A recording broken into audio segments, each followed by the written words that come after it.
East Gadde Rammohan Rao గారిని వేదికపైకి రావాల్సిందిగా కోరుకుంటున్నాం.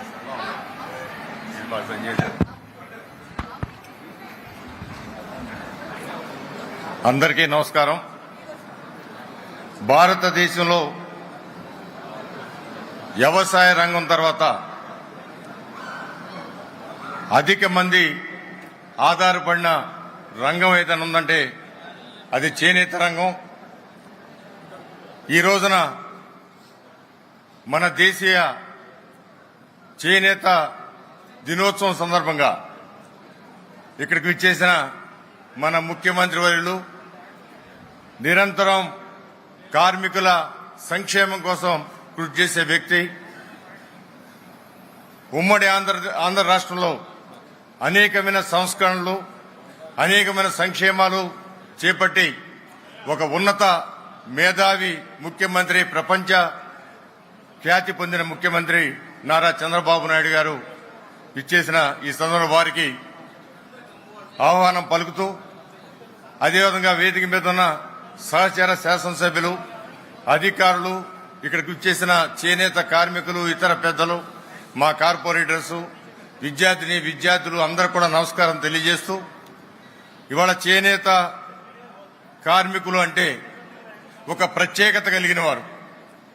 ఒక ఇంట్లో భార్య, భర్త, తండ్రి, తల్లి, కొడుకు, కూతురు అందరూ కలిసి ఒకే దాని మీద ఇంట్లో పనిచేయగలిగిన రంగం చేనేత రంగం.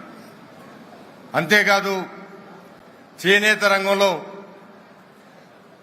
ఒకేసారి చేతులు, కళ్ళు, మెదడు ఇవన్నీ కూడా ఒకే పని మీద దృష్టి పెట్టి పని చేయవలసిన విధానంలో ఉన్నది ఈ రంగం. అనేక రకాల ఇబ్బందులకి గురవుతున్న సంగతి కూడా మనందరికీ తెలుసు. నారా చంద్రబాబు నాయుడు గారు ముఖ్యమంత్రి కూడా అనేకమైన కార్యక్రమాలు వారిని మెరుగుపరచడానికి ఏర్పాటు చేసిన సంగతి కూడా మనందరికీ తెలుసు. ఈ రోజున యువ నాయకులు లోకేష్ బాబు గారు మంగళగిరిలో సారథ్యం వహిస్తూ అక్కడ చేనేత కార్మికులు ఎక్కువగా ఉన్న ఆ ప్రాంతం నుంచి ఒక చక్కటి కార్యక్రమాలు చేపట్టి ఆంధ్ర రాష్ట్రం మొత్తం చేనేత వర్గానికి అండగా ఉంటానని చెప్పి ఘంటాపదంగా పలుకుతున్న వ్యక్తి నారా లోకేష్ బాబు గారు ఈ రోజున వీళ్ళందరి సమక్షంలో ఈ యొక్క రాష్ట్రం కూటమి సారథ్యంలో ఖచ్చితంగా ఆంధ్ర రాష్ట్రంలో చేనేత రంగానికి చేసిన కార్యక్రమాలు భారతదేశమంతటా కూడా ఇవి ఒక మార్గదర్శనం కాబోతున్నాయని తెలియజేస్తూ, మరొక్కసారి ఈ కార్యక్రమం నేను ప్రాతినిధ్యం వహించిన నియోజకవర్గంలో జరగడం నా అదృష్టంగా భావిస్తున్నాను. నాకు ఆరాధ్య దైవమైన మా నాయకుడు నారా చంద్రబాబు నాయుడు గారు ఆ కార్యక్రమంలో పాల్గొనడం ఇది నేను గొప్పగా చెప్పుకునే కార్యక్రమం. వాళ్ళందరూ కూడా మనస్ఫూర్తిగా వారికి పాదాభివందనాలు తెలియజేస్తూ సెలవు తీసుకున్నాను. జై హింద్, జై జన్మభూమి.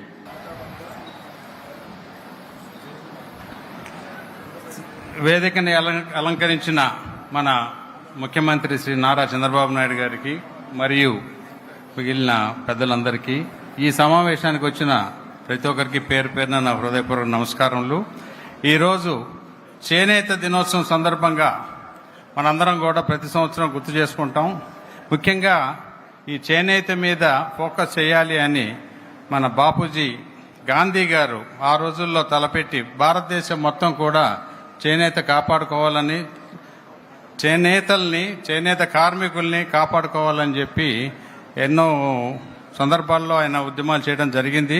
ఆ బ్రిటిష్ వారితో పోరాడటానికి కూడా మనకి చేనేత ఉద్యమాలు బాగా పనిచేసినాయని మన పుస్తకాల్లో చదువుకున్నాం. అయితే భారతదేశం సంస్కృతి కింద చేనేత వాళ్ళకి ఇంకా ఇవ్వవలసినంత చేయూత ఇవ్వలేకపోతున్నామని చెప్పి వాళ్ళకి మార్కెటింగ్ అది చేసుకోవడానికి చేదోడు వాదోడుగా ప్రభుత్వాలు చేయాలని చంద్రబాబు నాయుడు గారు లోగడ అనేక సార్లు ముఖ్యమంత్రిగా ఉన్నప్పుడు ప్రతిసారి కూడా ప్రతి ఒక్కరికి సపోర్ట్ చేసే విధంగా అనేక స్కీమ్స్ తీసుకురావడం జరిగింది.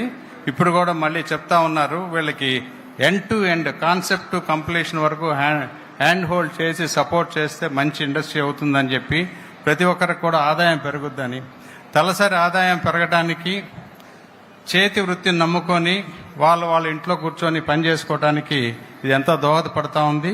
ఈ చేనేత దినోత్సవం సందర్భంగా ఈరోజు ఇక్కడ కలిసినందుకు ఎంతో సంతోషంగా ఉంది. చేనేత సోదరి మనందరికి కూడా నా హృదయపూర్వక నమస్కారాలు.